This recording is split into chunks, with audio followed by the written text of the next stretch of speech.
Hi, I'm Dr. Flibble, and this week I'll be looking at Eragon by Christopher Paolini, just like I will be next week, and the week after next week, and the week after next week, and probably the week after next week, if not the week after next week. Try saying that when you're drunk.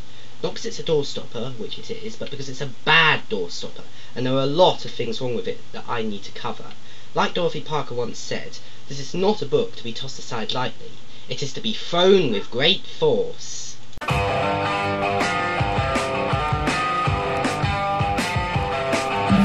sir, oh madam, will you read my book? It took me years to write, will you take a look? It's based on a novel by a man named Lear, and I need a job, so I want to be a paperback writer. Paperback writer! Eragon is the first of 4 books in the Inheritance Cycle, 3 of which have been written so far. It was originally planned as a trilogy. Its main selling point at the time of its release was that the author, Christopher Paolini, seen here in all his nerdy glory, was 15 when he started and 19 when he finished, and had it published out of vanity, not on its own merit, but because his parents just so happened to own a publishing company. To be fair, it is pretty good for a 15-year-old, that is to say, not very good overall, but still, and would have been an average, even somewhat entertaining fantasy romp were it not for the fact that the author suffers from delusions of grandeur, and severely overestimates his own abilities, even going so far as to claim he strives for a lyrical beauty somewhere between Tolkien and his best and Seamus Heaney's translation of Beowulf. No, really, he does. So rather than being good for what it is, it aims for standards it has absolutely no hope of ever achieving, and tragically but inevitably fails miserably. First off, the cover, a picture of a dragon by John Jude Palancar. I know, you're not supposed to judge a book by its cover and all that, but come on, just look at that bloody thing. I mean, for Christ's sake, it looks like a horribly mutated version of Barney the fucking dinosaur. To be fair, I can see what Palancar was trying to do, make it look both gentle and imposing at the same time, and there's nothing really wrong with the quality of the artwork itself, but sorry to say, overall the design just falls flat on its arse. Moving on. Right at the very start is a map depicting the land in which the story takes place, just like every other fantasy novel ever written in the history of the universe.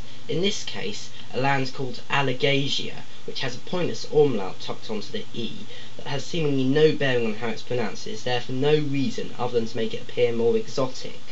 The map was drawn by the author himself, and while geographically it's complete and utter bollocks, there's plenty of detail and it's well labelled, and I gotta admit he's actually done a pretty good job. Clearly Paolini is a better artist than he is a writer. Apart from geography, which I'll deal with when the time comes, the only real problem is that there's no sense of scale.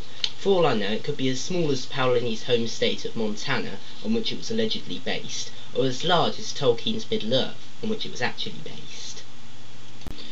Now that we've gotten that out of the way, let's get started on the actual book. It opens, as all fantasy novels do, with a prologue entitled Shade of Fear. The beginning sentence: "Wind howled through the night, carrying a scent that would change the world." Yes, you can start groaning now. It's here that we're introduced to one of the main villains, imaginatively called a Shade. Get it? Shade of Fear? Keep up that groaning, people. We're told that he looks human, apart from his crimson hair and maroon eyes. Wow, red eyes on a villain. How original. Why not give him a skull for a face while you're at it? Oh, and by the way, that description I just gave, that's not a summary. That's the actual description, word for word. I'm not making this up. Paolini really is that lazy. As it turns out, this Shade is in a forest, waiting to ambush some people. With him are a bunch of creatures called Urgles, which are identical to orcs, except that, well, they're called Urgles. Yeah, that, and they have horns, and also, it would seem, the power to contradict their own actions in ways that defy logic, since when the Shade hisses at them in anger, they shrink back, motionless.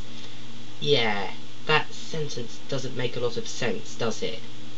A tree of riders go cantering by on big white horses, despite the fact that moving at such a speed for a densely wooded area would be highly impractical, and in reality they probably wouldn't be able to manage much more than a light trot without either of them getting hurt. Apparently, these are the people they're meant to be ambushing. They turn out to be elves, and of course they're described in the most hackneyed terms imaginable.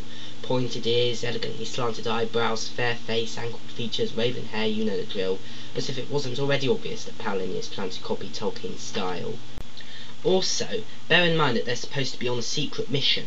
Shouldn't they be putting at least a bit more effort into, disguising themselves? I mean, bloody hell, they're not even trying to be inconspicuous. One of them even has an amber and gold helmet, for fuck's sake. Not only does it make them stand out like a Hasidic Jew in the middle of Berlin during the Third Reich, but amber and gold are ridiculously weak materials that are completely useless for making effective armour and serve absolutely no purpose other than decoration. That's right, these wankers are actually prepared to sacrifice not only themselves, but also the cause they're fighting for, in the name of a fucking fashion statement. Naturally, the ambush is successful, and 2 are killed right away. The third, a beautiful woman, almost manages to escape, but is trapped in a ring of fire when a shade sets the woods ablaze using magic. The Urgles track her down, and although she kills a few of them, they even have black blood, surprise surprise, she soon finds herself overwhelmed. Just as the shade is closing in on her, she whips out the MacGuffin she's carrying, a big blue stone, and magics it off to safety. Moments later she gets knocked out, and the shade throws a tantrum over having lost the MacGuffin. So ends the prologue. Only 5 pages in, and already it's full to the brim with enough cliches to overload the TV trope server.